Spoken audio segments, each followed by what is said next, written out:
We're standing here in the Alexandria Archaeology Museum, and this is the museum that was established in 1984. The museum here is a working laboratory, and the Archaeology Museum was conceptualized as a place where you see archaeologists at work. So we're going to see these archaeologists doing the actual work of sorting and cataloging the artifacts from one of our research sites that is Shooters Hill. It's a plantation site.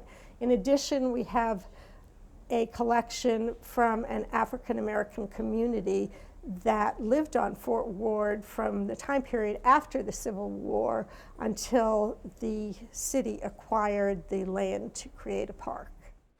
Now we're going to go and look at what happens when the archaeological artifacts come into the laboratory.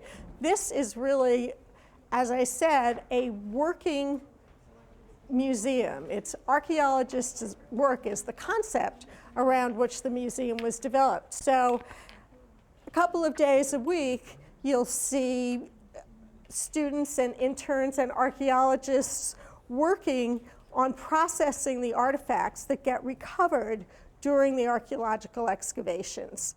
This site is located on the grounds of the George Washington Masonic Memorial, which is a hill right on the edge of Old Town as you look up the main artery of the city, King Street.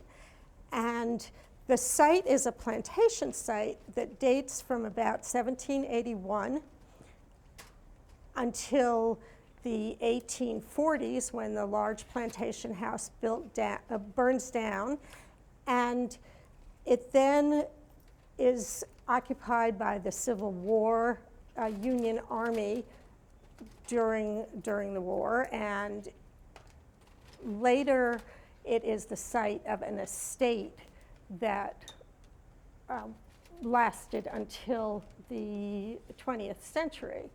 One of the best stories about the plantation laundry is that we actually know the name of one of the enslaved African Americans who would have been working on that site. Her name was Esther, and we know a little bit about her family from deeds and records that we have encountered fortuitously researching another site.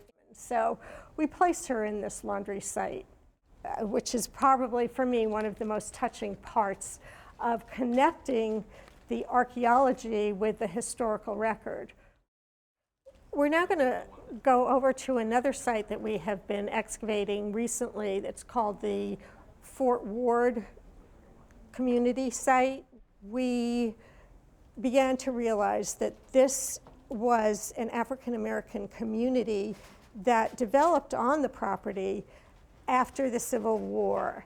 African American refugees from various parts of the war-torn areas of Virginia were drawn to this area because of the Union occupation at these fortifications, and all of the yellow structures that you see are homes that were built on the fort. In addition, there were a number of cemeteries that were located, and those are in the orange colors. They're known cemeteries as well as potential cemeteries on the property. Now, the fort community was thriving from probably the 1870s and 1880s into the time period when the city acquired the property for the creation of Fort Ward in the 1950s and 60s. One of the most exciting parts of this project is that there are many descendants of this community who still live in Alexandria and in the local community. Their oral history accounts give us a really good idea of some aspects of life in the community that we would never be able to determine from just the archaeological records. And as you can see from this exhibit, we have one of my favorite artifacts in this exhibit is a teapot that is made of Japanese porcelain. And when this artifact was shown to one of the descendants of the occupants of the Ashby House, her name is Stephanie Gordon, it brought back a flood of memories of tea parties that the community members would have had on this site. And it is really very poignant to know that this artifact could evoke such incredible memories and emotions. So this project is really about determining where the locations of concentrations of artifacts from the different time periods exist, so that planning for new activities in the park, changing locations of parking lots, all of the things that go into managing the park, knowing where things need to be preserved and where additional construction can occur. And that is one of the goals of this project. What I want to show you now is the oldest artifact that was found in the city of Alexandria.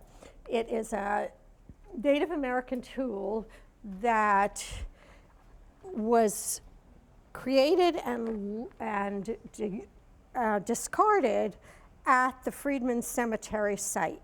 This would have been used during the late Pleistocene time period.